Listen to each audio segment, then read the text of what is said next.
Hoy es el último tema de este estudio que estamos haciendo sobre la adoración celestial. Y vamos a titularlo: la adoración se hace en espíritu y en verdad.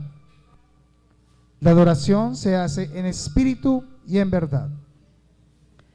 Hemos visto que el propósito de Dios, hagamos un resumen rápido. El propósito de Dios, ¿cuál es con el hombre? Habitar en medio de su pueblo. Ese es el propósito de Dios. ¿Y cuál es el deseo de Dios al habitar en medio de... ¿Cuál? Que lo adoremos. Entonces, el propósito de Dios es habitar en medio de sus hijos, pero el deseo de Dios al habitar dentro de ellos, o dentro de nosotros mejor, es que lo adoremos. Ahora, después de que después de que Adán y Eva pecaron, Dios convirtió la adoración y lo llevó a un templo físico hecho de materiales terrestres, en un templo que estaba en el desierto. Entonces Dios envía a hacer un tabernáculo en el desierto al pueblo de Israel. Y cuando Dios descendía, ¿qué pasaba? Él descendía al tabernáculo de reunión, al lugar santísimo. Y cuando Él descendía en la nube, el pueblo alrededor, ¿qué hacía? Adoraba, se postraba y adoraba a Dios. Bien. Luego, años después, Dios manda hacer un templo y hace el templo de Jerusalén por medio de Salomón. Y entonces ahora había un lugar llamado el lugar santísimo dentro del templo, donde habitaba la santidad de Dios. Y una vez al año, ¿qué hacía el sumo sacerdote?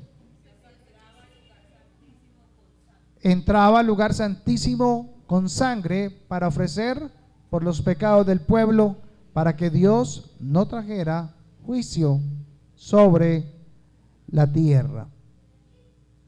Y por último, o penúltimo, Dios envía su promesa, la hace realidad, y cuando Juan el Bautista ve a Jesús, ¿qué expresa? Este es el Cordero de Dios que quita el pecado del mundo. ¿Cómo sabía Juan el Bautista que ese era el Cordero de Dios? ¿Cuál fue la señal? Al que veas que descienda sobre él el Espíritu Santo, ese os bautizará en Espíritu Santo y fuego. Entonces dice Juan que él vio descender el Espíritu Santo en forma, no una paloma, sino en forma de paloma sobre Jesús. Entonces ahora Jesús está mostrándole a Juan el Bautista que ahora el templo de Dios era él,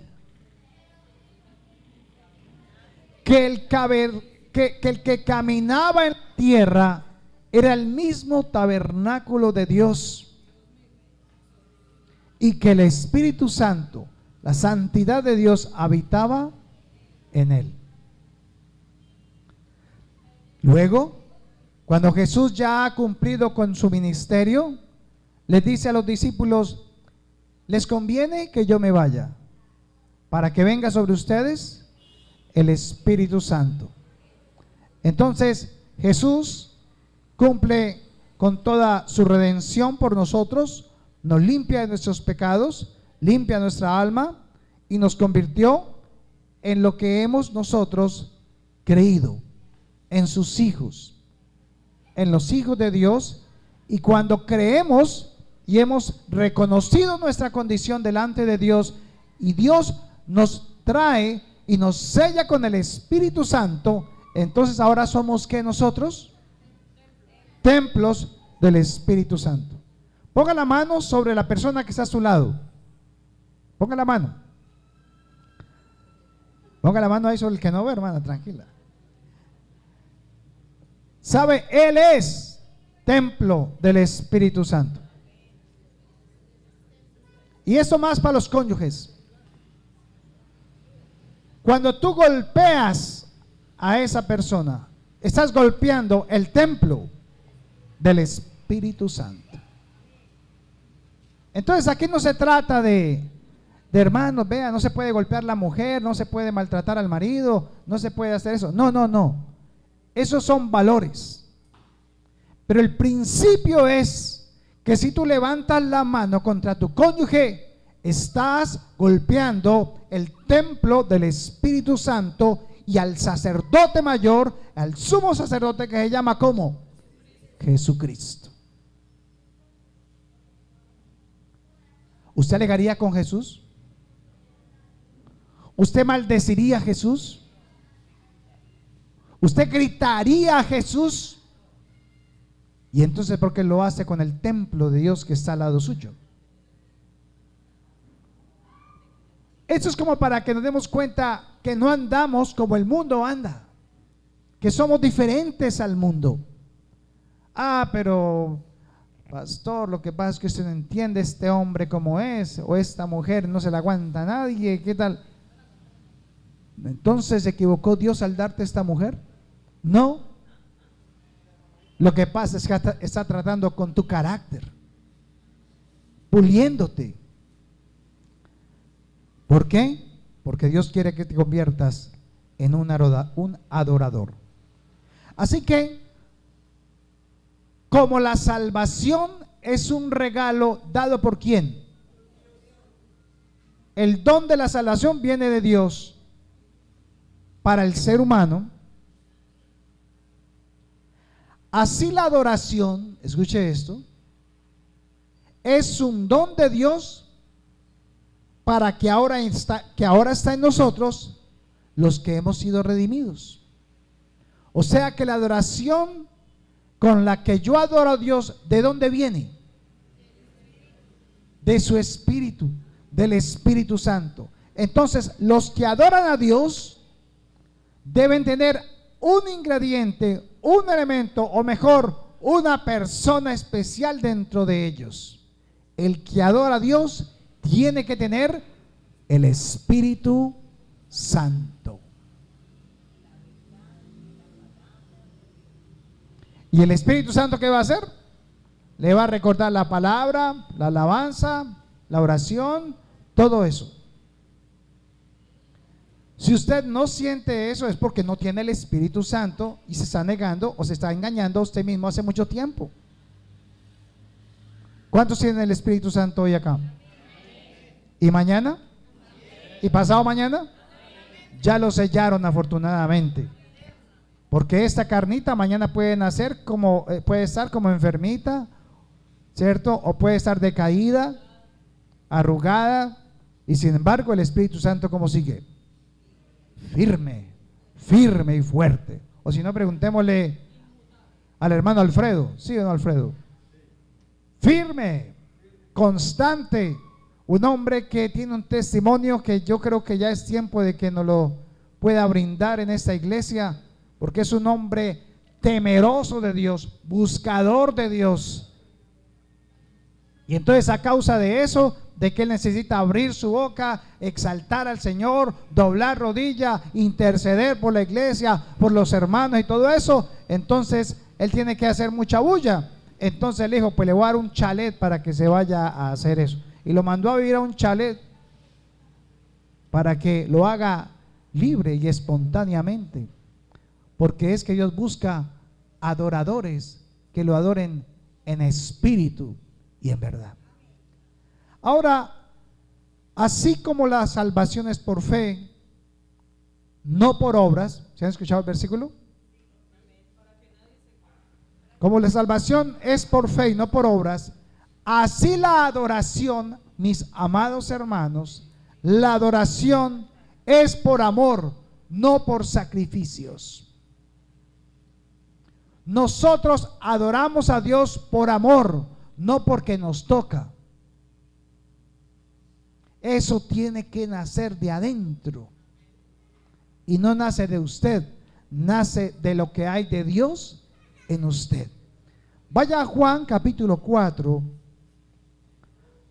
Hay muchos pasajes de la Biblia que hablan de la adoración, pero nos vamos a enfocar en uno nomás. Y en Juan capítulo 4, en el versículo 23.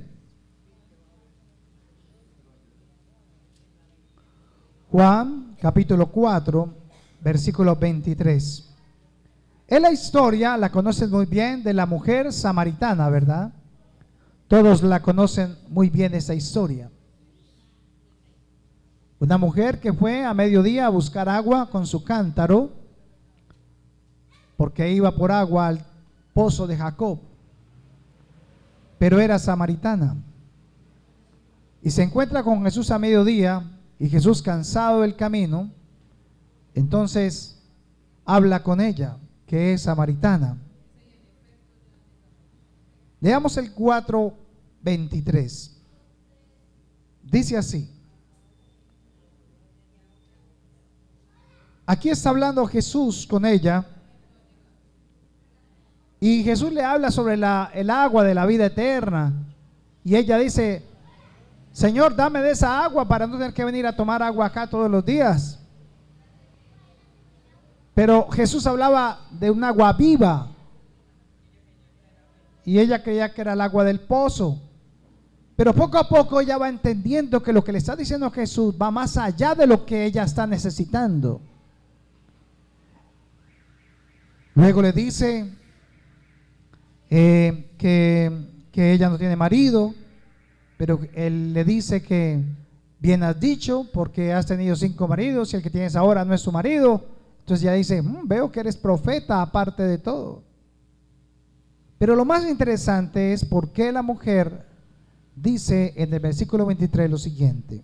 El hombre, Jesús, dice: mas la hora viene, y ahora es, cuando los verdaderos adoradores adorarán al Padre en espíritu y en verdad, porque también el Padre tales adoradores busca que le adoren.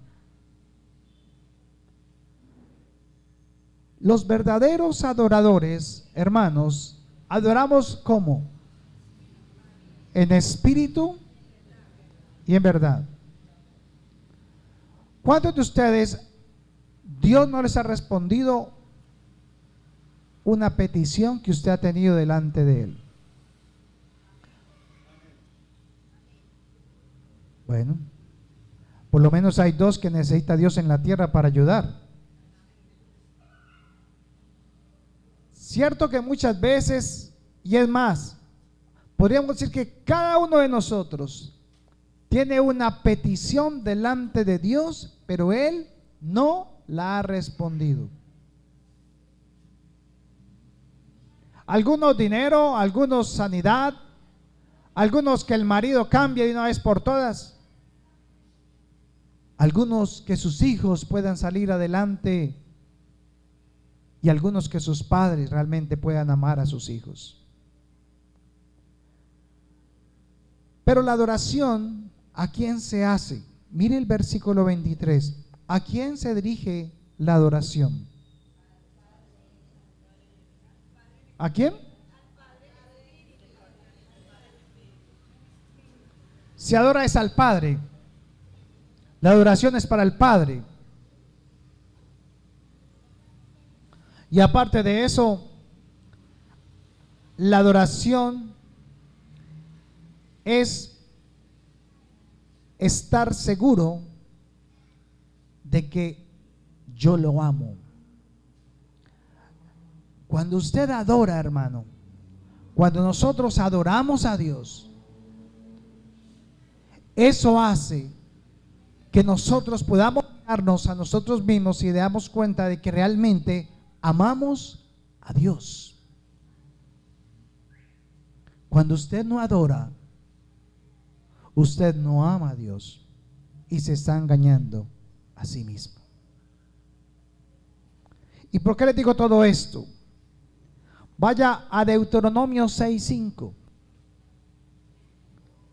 Libro de Deuteronomio, el quinto libro de la Biblia, escrito por Moisés, capítulo 6, versículo 5. Deuteronomio 6:5. Dice así: y amarás a Jehová tu Dios de todo tu corazón y de toda tu alma y con todas tus fuerzas. Quiero hacerle una pregunta. Ese es un mandamiento de parte de Dios. ¿Usted cumple ese mandamiento? Léalo otra vez. Mire las condiciones. Amarás a Jehová tu Dios de todo tu corazón, o sea, con todo tu pensamiento. Todos tus pensamientos tienen que ir direccionados a amar a Dios. Con toda tu alma. Y en el alma están también los sentimientos y las emociones y las decisiones que tomamos. Y dice también, con todas tus fuerzas. Con todas tus fuerzas. Nuestra adoración a Dios está dirigida por nuestro amor hacia Él. Sin amor no hay adoración. Adorar a Dios en espíritu implica necesariamente amarlo con todo nuestro corazón, con toda nuestra alma y con toda nuestra mente y con todas nuestras fuerzas. La palabra fuerzas significa totalidad. Significa con todo tu ser, con todo lo que tú eres y todo lo que tú tienes. Vaya al versículo 6 al 9, porque esa es la orden de Dios. Pero el versículo 6 al 9 nos va a mostrar cómo es que se hace eso. Porque suena muy bonito, pero algunos, como acá pude ver, dudan si realmente aman a Dios de esa manera o no. Dice el versículo 6: y estas palabras que yo te mando hoy estarán sobre ¿qué? ¿En el corazón o sobre el corazón? ¿Qué es el corazón? ¿Qué es el corazón? Tus pensamientos. Entonces, estas palabras que hoy te mando yo estarán sobre tus pensamientos. O sea, antes de lo que usted quiere, antes de lo que usted ama, antes de lo que usted sea, antes de lo que usted quiere hacer. Y sigue diciendo: y las repetirás a tus hijos, y hablarás de ellas estando en casa y andando por el camino y al acostarte y cuando te levantes. ¿A qué se refiere? ¿En qué época? ¿En qué tiempo? ¿Hace usted eso? Recuérdalo siempre. ¿Por qué será que Dios está diciendo eso? ¿Será que no siempre lo hacemos? Porque las aflicciones de este mundo y el engaño de las riquezas nos alejan del pensamiento de Dios constantemente. Dice el versículo 8: y las atarás como una señal. Venga, no está hablando de algo simbólico, no está hablando de algo que no es físico, está hablando de algo que es físico. Dice: las atarás como una señal en tu mano. ¿Sabía que los sacerdotes se colocaban unas cositas acá para estar recordando eso. Las atarás como una señal en tu mano y estarán como frontales entre tus ojos. ¿Cómo le parece que se colocaban unas cajitas chiquitas y se las colocaban acá? El sacerdote cuando entraba allá se las colocaba acá, ¿cierto, pastor? Y ahí estaba metida la ley de la Torah. Físico, real. Sigue diciendo, y las escribirás en los postes de tu casa y en tus puertas. O sea, los cuadros que se colocaban en la casa eran cuadros con palabras y con frases bíblicas. No se colocaba la oración a San Agochito ahí detrás de la puerta, sino que se colocaba un letrero que decía: Jehová es mi escudo, Él es mi guardador, Él guardará en perfecta paz aquel en cuyo pensamiento en Él persevera. Hay diferencia, ¿verdad? En la casa. Y esto, hermanos, yo lo leía y lo leía y lo leía, pero yo no comprendía. Entonces le pedí al Espíritu Santo, pues Espíritu Santo, si usted no me habla y no me aclara esto, entonces, pues sí, entonces voy a andar con una cajita aquí en la cabeza y voy a llenar la casa de letreros. O sea, ¿qué es lo que me estás diciendo? Entonces Dios, en su amor y en su misericordia, me dijo 3 cositas a mi corazón. El adorar a Dios debe estar por encima de todo lo que pienses.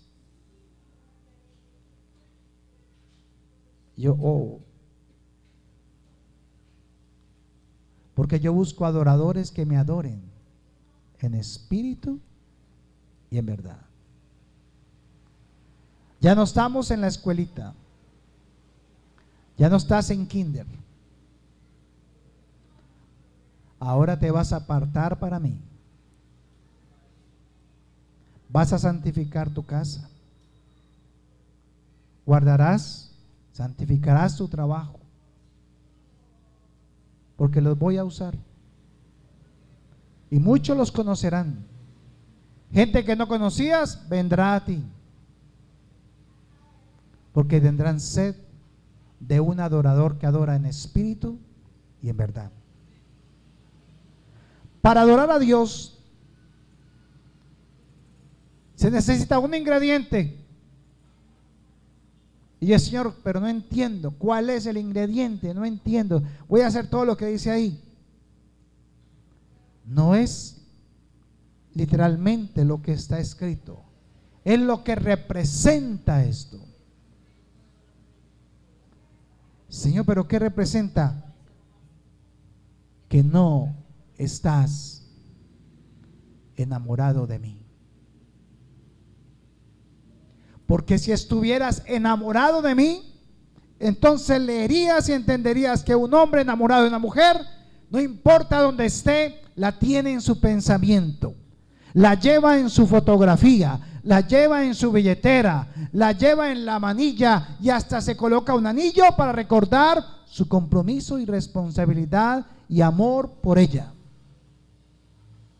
Wow. Necesitamos enamorarnos de Dios. ¿Verdad que usted se coloca manillas? Y esas manillas son para recordar cosas interesantes en su vida. Pues esa manilla debería representar cómo Dios te ha guardado y cómo te ha llevado todos estos años y te ha hecho pasar hambre y te ha hecho pasar circunstancias difíciles, solo para que supieras cuánto le amaba realmente en tu corazón. ¿Verdad que usted carga un celular y las fotos que más tiene en su celular son las de los seres que usted más ama? ¿Cierto que sí? ¿Por qué tiene fotos de ellos ahí? Porque los ama.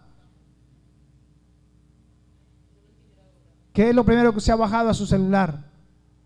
¿La Biblia o las fotos? Deberíamos también tener una Biblia allí. Qué interesante sería que el mundo entero, con los millones de celulares que hay, todos tuviéramos una Biblia.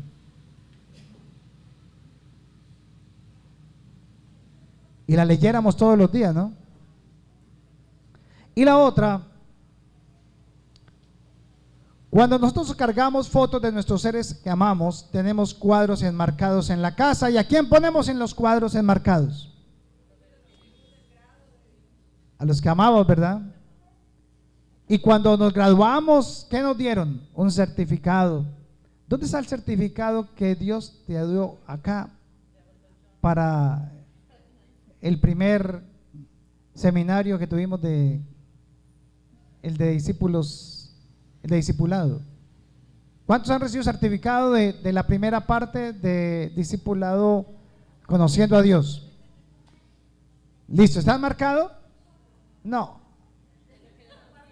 No está marcado, hermano. Yo le ayudo, tranquilo. No está marcado. No está colgado en su casa. Sus hijos nunca lo han visto. Y nunca lo van a recordar porque nunca está en la pared. Y ellos siempre pasan por ahí y miran, y miran, y miran. Ellos necesitan ver en lo que usted camina. Ellos necesitan escuchar de lo que usted habla. Ellos necesitan comer de lo que usted come. Si le damos la comida física, ¿por qué no le damos la comida espiritual? Ellos se comen lo que nosotros les damos de comer. Ellos piden hamburguesa, piden papitas fritas y salsa de tomate. Pero usted, ¿qué les dice? Mijo, arroz con huevo. Bueno, ellos nos prueban arroz con huevo. Entonces, si ellos comen lo que nosotros les decimos o lo que hay para darles, ¿por qué no también le podemos dar esa palabra? Así no les guste.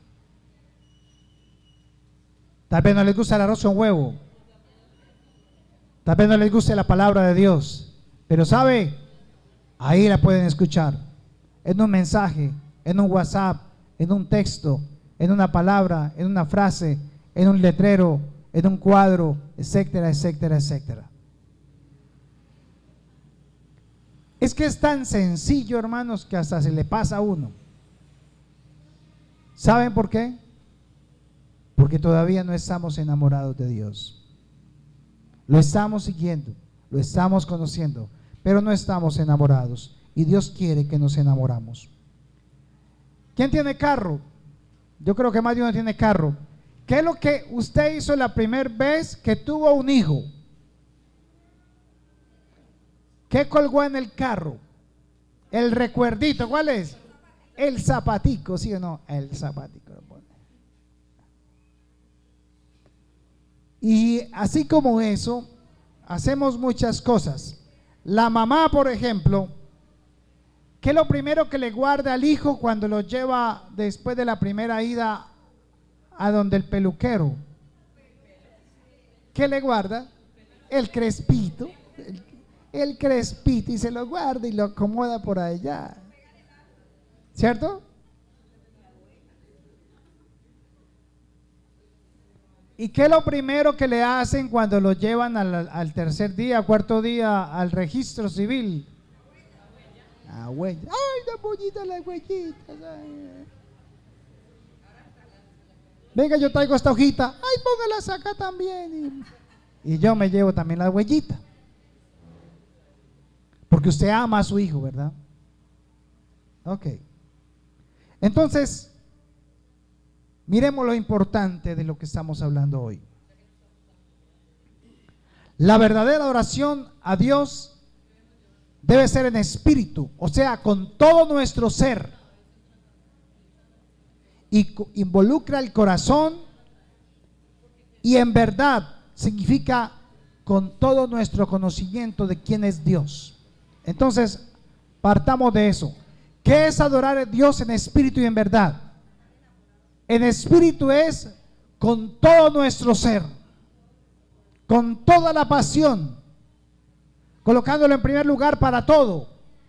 y en verdad, con el conocimiento de quién es Él. Si usted no conoce a Dios, no lo puede adorar. Si usted no adora a Dios es porque no lo conoce. Si su adoración se queda corta y es solamente unas palabras que levanta y dice, solamente fue algo emocional, no fue espiritual. Porque cuando usted conoce, entiende y sabe quién es Dios, entonces usted lo dice desde lo más profundo de su ser, de acuerdo a lo que el Espíritu Santo le ha enseñado. Pero si usted no lee la palabra, entonces el Espíritu Santo, ¿qué le va a recordar? Pues nada, porque dice que Él recordará lo que habéis de decir. Entonces, si usted no leyó, pues ¿qué le va a recordar el Espíritu Santo? Está en blanco. Así de sencillo. La combinación de espíritu y verdad nos llevará cada día a creer en Él y a vivir en un continuo reconocimiento gozoso en Dios basado en sus escrituras. Así que cuando traemos la verdad de las escrituras al púlpito, por eso es tan importante que cuando prediquemos, hablemos menos y prediquemos más de lo que Él es. Les hice esta introducción para comprender y hacer entender esto. Cuando predicamos acá, o cuando se escucha una palabra, o cuando la oye por internet, por radio, lo que sea, no confunda la emoción con el espíritu. No confunda lo almático con lo espiritual. Lo que hace y va a hacer que una persona adore a Dios es cuando escucha la palabra de Dios, no las cosas emocionales de la vida de esa persona. Por eso cuando Jesús se le presenta a esta samaritana, la samaritana tenía una necesidad sentida. ¿Cuál era? El agua. Ella tenía muchos problemas. No era una mujer de un hombre. No era una mujer que podía ir a las 6 de la mañana por el agua, tenía que ir a las 12 porque sabía que a las 6 de la mañana iban las que estaban perfectamente casadas con sus hombres. Era una mujer de una reputación mala y aparte de ello era samaritana. ¿Y por qué hago énfasis en esto? Vaya a Juan capítulo 4, versículo 9. Y entramos entonces en materia. Juan capítulo 4, versículo 9.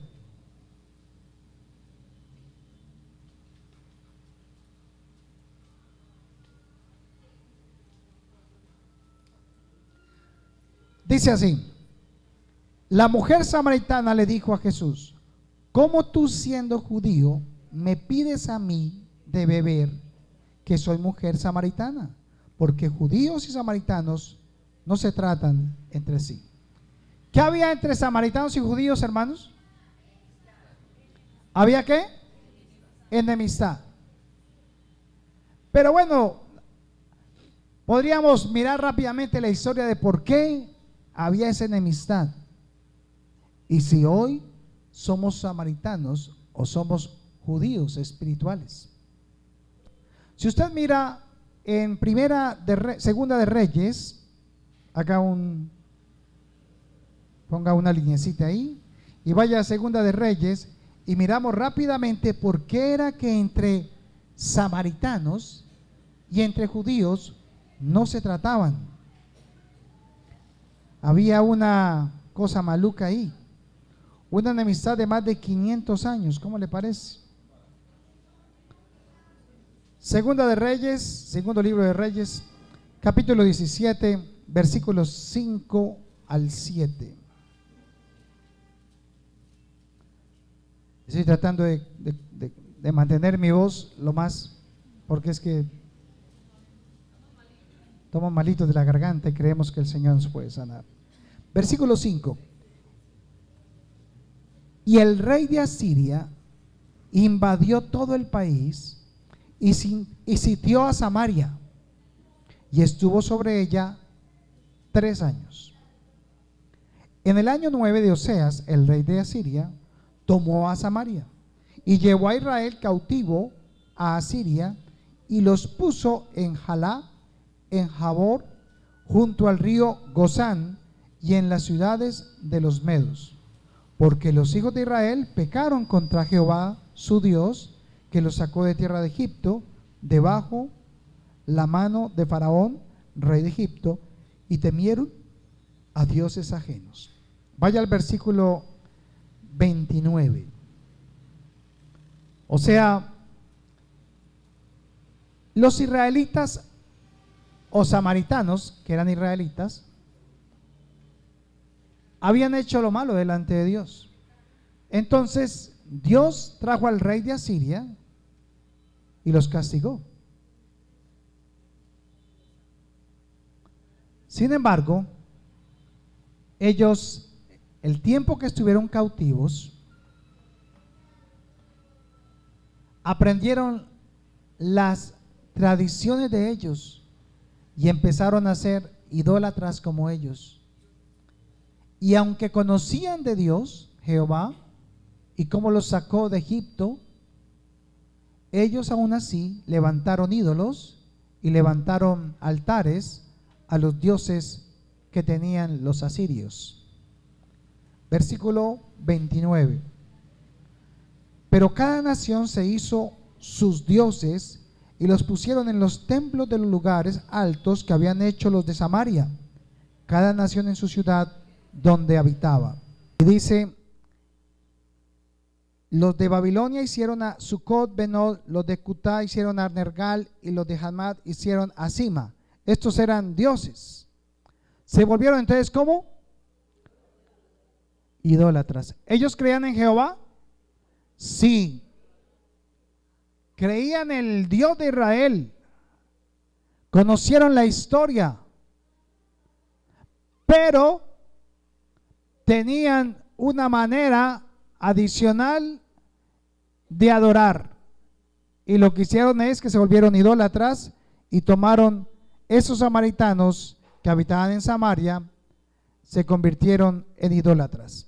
Entonces mire lo que sucedió para resumir la historia. En el año 721 antes de Cristo, 721 años antes de Cristo, ellos levantaron estatuas e imágenes y ofrecían en los lugares altos aún a sus hijos recién nacidos.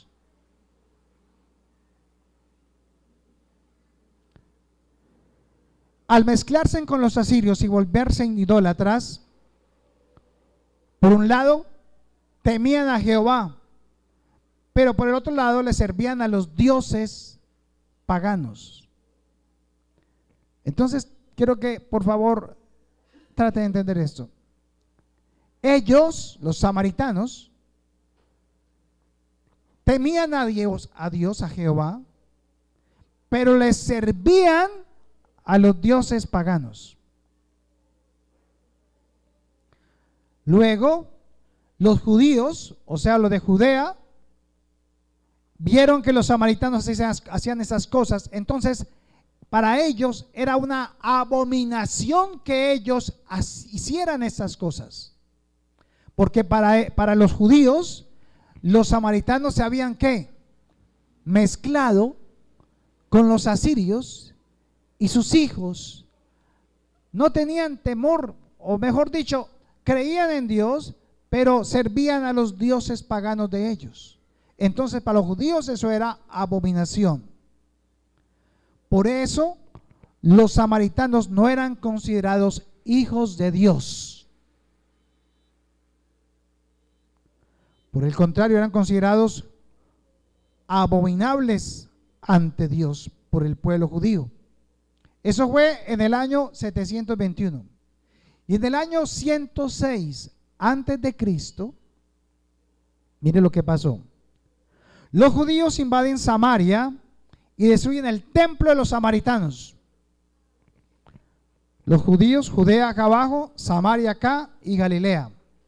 Entonces los judíos invaden Samaria y le destruyen todos los altares de la idolatría que tenían ellos. Todo eso quedó destruido. El templo también se lo destruyeron. Ellos tenían un monte un monte llamado el monte Garizim. Y en el monte Garizim, los samaritanos tenían ese templo donde adoraban los dioses paganos, pero temían a Jehová. Vienen los judíos, destruyen esto y pasan muchos años, y 30 años antes de que Cristo apareciera en la tierra, naciera, el rey Herodes, el primero, el rey Herodes se casa con una samaritana y entonces reconstruye el templo del monte Garizim. Y en el año 6 antes de Cristo, o sea, la cosa estaba caliente cuando apareció Cristo. En el año 6 antes de Cristo, los samaritanos, en venganza, entran a Jerusalén y miren lo que hicieron.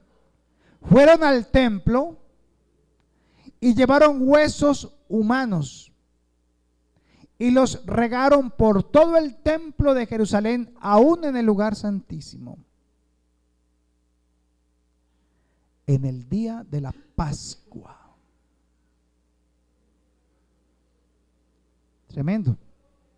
Entonces, a causa de esto produjo que los judíos aborrecieran aún más a los samaritanos. Por eso la mujer le dice a Jesús: porque tú sabes que entre samaritanos y judíos no nos hablamos entre sí. ¿Ya entendió esa historia? Ahora vaya a Juan 4:20. Entendiendo el contexto de lo que había pasado,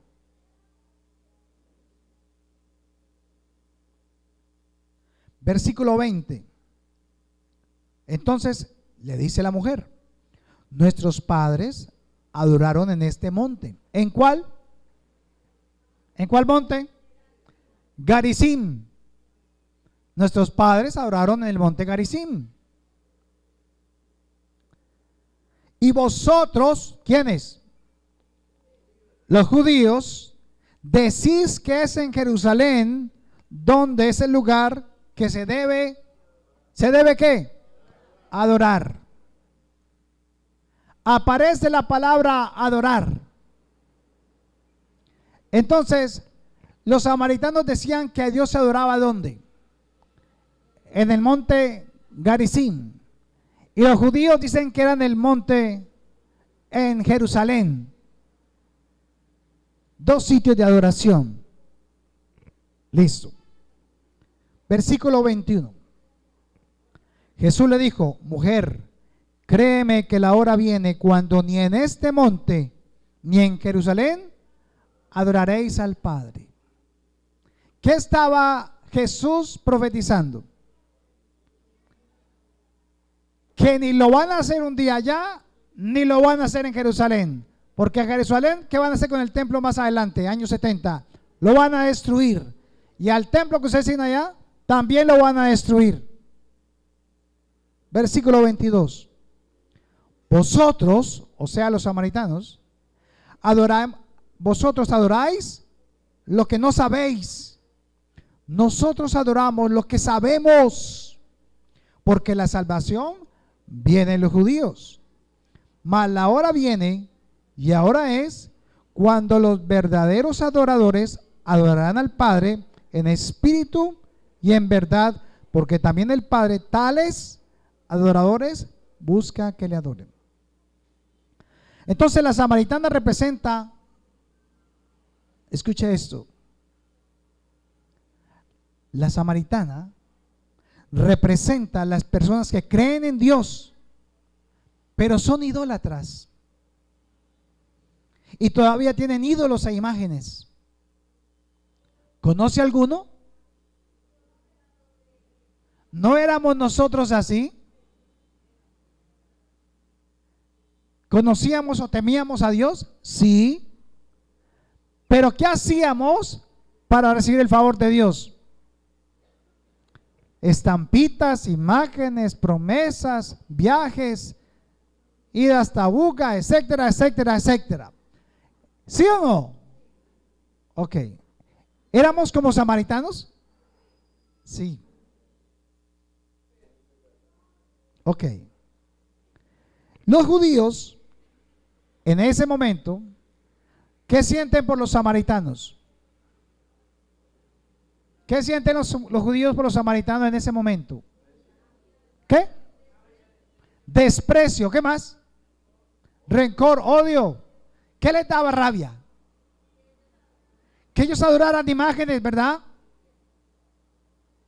Temían a Dios, pero servían a los ídolos. Los judíos, hermanos, representan las personas que con celo de Dios, celosos del templo de Dios, pero engañaban a la gente haciéndoles creer que los únicos que tenían la verdad eran ellos. ¿Conoce alguno? ¿Conoce algunos por ahí judíos que dicen que la verdad sí la tienen solo ellos?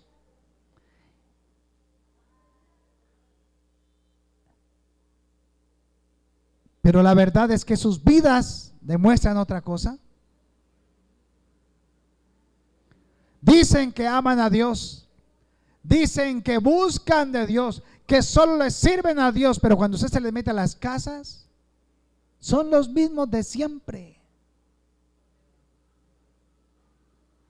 El trato de ellos es el mismo del mundo. En la iglesia son hermosos y bellos,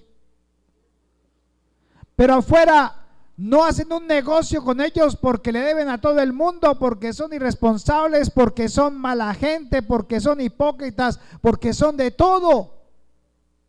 ¿Sabe? Tal vez usted lo ha escuchado, pero ¿sabe qué escucho yo en el mundo? Porque yo ando en los negocios y salgo al mundo y escucho. ¿Y sabe qué dice la gente afuera? Yo no quiero hacer negocios con los cristianos. ¿Es verdad o no, hermana? ¿Por qué? No pagan, no cumplen, son hipócritas, pero se jactan de decir que tienen al Dios de los cielos en su corazón.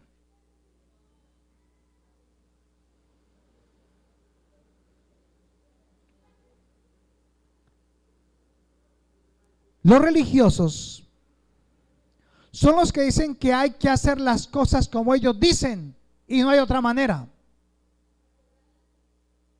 Los idólatras se enojan continuamente con los que no aceptan las imágenes y las estatuas, pues se burlan de ellos y su trato al prójimo es contrario a lo que Jesús explicaba en Mateo 5:44.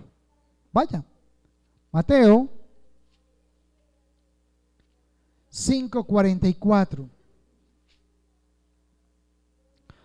Oiga, se tomaron bien en serio lo de hace 8 días, ¿no? Que sea poco el hablar en la iglesia del Señor. Mateo 5:44. Mire lo que dice. Pero yo os digo, aquí está Jesús hablándole a todo el pueblo, incluyendo a los discípulos. Pero yo os digo, amad a vuestros enemigos, bendecid a los que os maldicen, haced bien a los que os aborrecen, y orad por los que os ultrajan y os persiguen. ¿Para qué? ¿Para qué? Para que seáis ¿qué? Hijos de vuestro Padre que está en los cielos, que hace salir su sol sobre malos y sobre buenos, y que hace llover sobre justos e injustos. Porque si amáis a los que os aman, ¿qué recompensa tendréis? ¿No hacen también lo mismo los publicanos? Y si saludáis a vuestros hermanos solamente, ¿qué hacéis de más? ¿No hacen también así los gentiles? Sed pues que vosotros perfectos, como vuestro Padre que está en los cielos es perfecto. Le voy a ayudar para que usted no se sienta tan confrontado. Pero unos piensan que es la iglesia tradicional donde debemos adorar. ¿Cuántos estuvieron y vivieron en la iglesia popular o tradicional? Yo estuve ahí. A mí me bautizaron y no me preguntaron, pero ahí estuve yo. Y nosotros escuchamos a la gente decir afuera a ellos que el lugar de adoración es allá. Y es más, pasan por un lado y ¿qué hacen? No se pueden pasar por la puerta de una iglesia sin... ¿Sí o no? Ok. Pero nosotros pensamos que es en este sitio en especial donde debemos adorar a Dios. Entonces nosotros los miramos a ellos y ¿qué les decimos? ¿Los qué?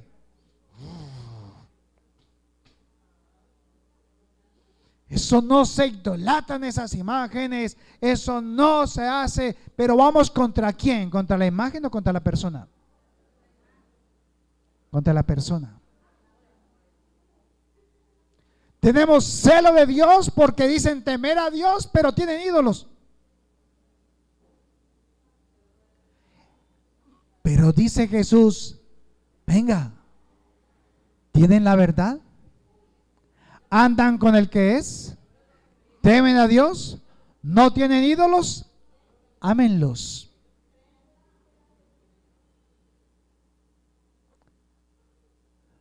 A los que os ultrajan, a los que os persiguen, a los que le dicen evangélico, ámelo. Le dicen bien aleluya, ¿no? Ay, ya viene Julián. Ay, ahora es todo el mundo porque llegó la aleluya. ¿Qué dice Jesús? Ámenlos. Amad a vuestros enemigos. Nosotros no estamos compartiendo la idolatría. No estamos en contra. No vamos en contra de la persona. Vamos en contra de la idolatría. Pero ¿qué tenemos que hacer con la persona?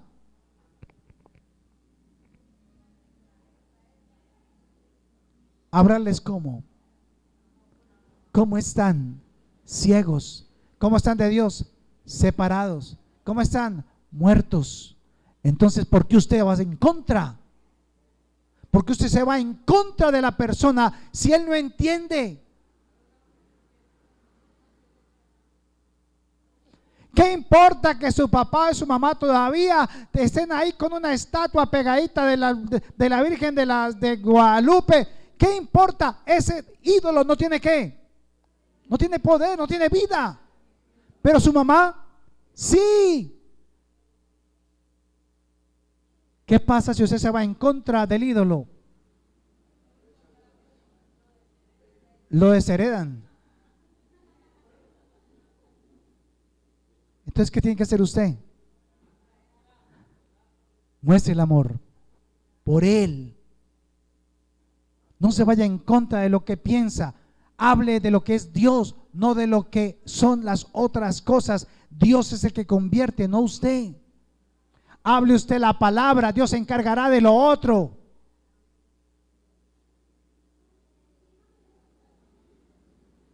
¿Por qué la gente no se convierte? ¿Por qué nuestros familiares no se convierten? ¿Por qué razón venimos y estamos medios en la iglesia?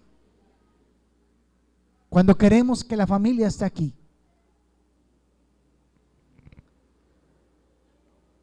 Ahora vaya a Juan 4:25 para terminar. Juan capítulo 4, versículo 25. Por eso era que Jesús le decía a la mujer en el 4:21, mujer, créeme que la hora viene cuando ni en este monte ni en Jerusalén adoraréis al Padre. Y dice el versículo 25, le dijo la mujer, sé que ha de venir el Mesías llamado el Cristo. Cuando Él venga nos declarará todas las cosas. Jesús le dijo, ¿cómo le dijo? Yo soy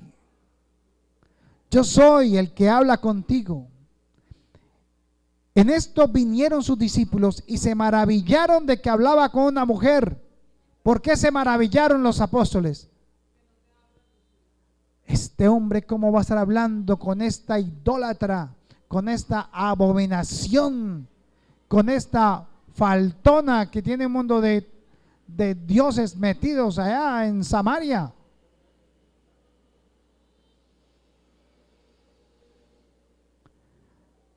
Versículo 28. Entonces la mujer hizo algo.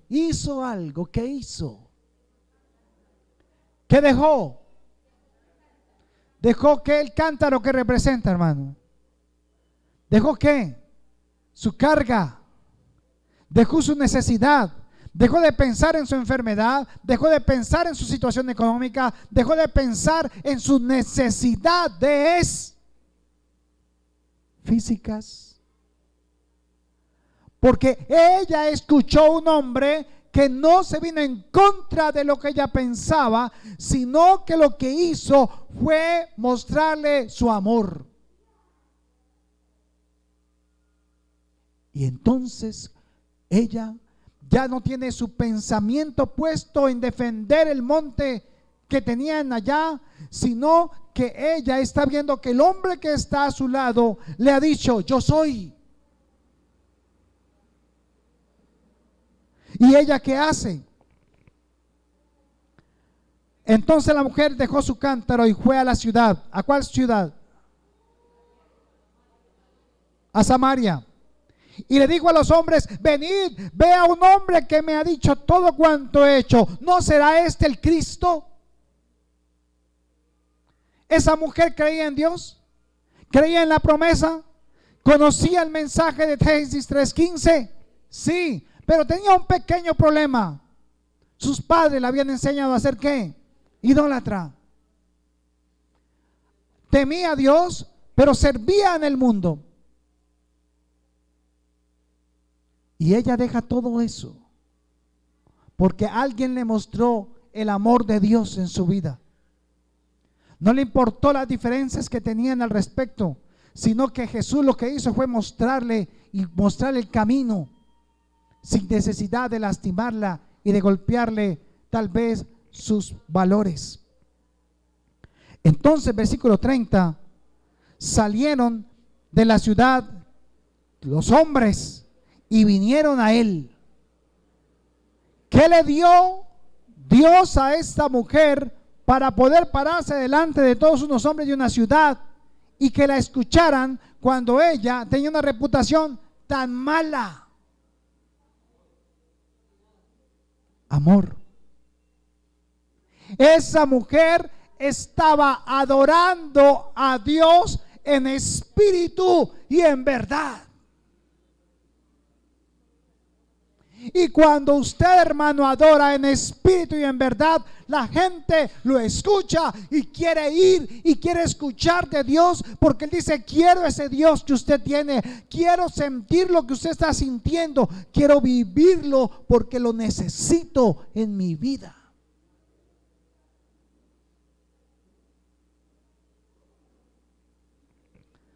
La adoración a Dios me tiene que llevar a un cambio en mi forma de vivir. No podemos ser religiosos, no podemos ser tampoco el otro extremo, irresponsables, que no nos interesa si venimos o no vamos, si estamos o no estamos, pues si no voy yo, que vaya otro. No, usted es importante para Dios. Adorar a Dios entonces en espíritu y en verdad es una combinación perfecta entre el conocimiento de Dios y el creer en cada palabra que Él dice. Y por último, cuando adoramos a Dios, le estamos diciendo que verdaderamente lo amamos. No solo por lo que hizo por nosotros en la cruz, sino también porque nos ha hecho renacer de nuevo. Y ahora podemos ¿qué? Adorarlo. ¿Cómo se van a convertir los que dicen que son de la iglesia tradicional o popular?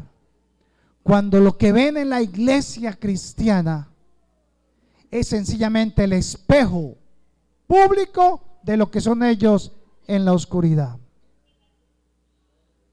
Por eso tenemos que ser diferentes.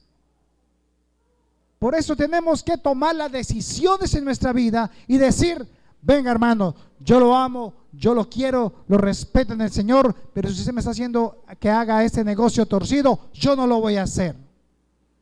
Pero ¿sabe qué? Usted sigue siendo mi amigo. Usted sigue siendo a la persona que amo. No haré negocios con usted, pero lo valoro como persona.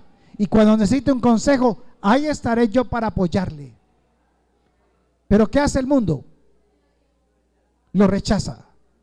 Ahora, para terminar, ¿qué hace el cristiano? ¿Qué hace el pastor? ¿Qué hace el líder? ¿Qué hace el diácono cuando un hermano de la iglesia falla? Lo acusa. ¿Y dónde está el amor de Dios? Entonces, amor es ¿qué? Restauración. Si el hermano está pasando dificultades, aquí estamos. Oremos juntos. Intercedamos juntos. Porque eso es lo que Dios estaba mostrando hoy en la intercesión. Que nos amemos. Que dejemos de estar juzgando. Que dejemos de estar obligando y culpando al otro cuando yo soy el culpable. Que tal vez en algún momento nos pasó esto. Que tal vez vemos a las personas afuera como los, ay no, qué pesar de este. Ay, este sí se perdió. Y empezamos a juzgar, a castigar y a condenar cuando nosotros estábamos igual que ellos en las mismas circunstancias. Amado Padre Celestial, Señor, hoy reconocemos que necesitamos conocerte. Que cada vez, Señor, tú nos hablas un mensaje que toca las membranas de nuestros pensamientos, Señor. Porque a veces nos damos cuenta, Señor, que tú ya pagaste el precio. Que no has venido a juzgar al mundo, sino a salvar al mundo. Reconocemos, Señor, que hemos fallado, que hemos pecado, que hemos juzgado y nos hemos jactado, Señor, de haber sido llamados privilegiados. Y lo reconocemos.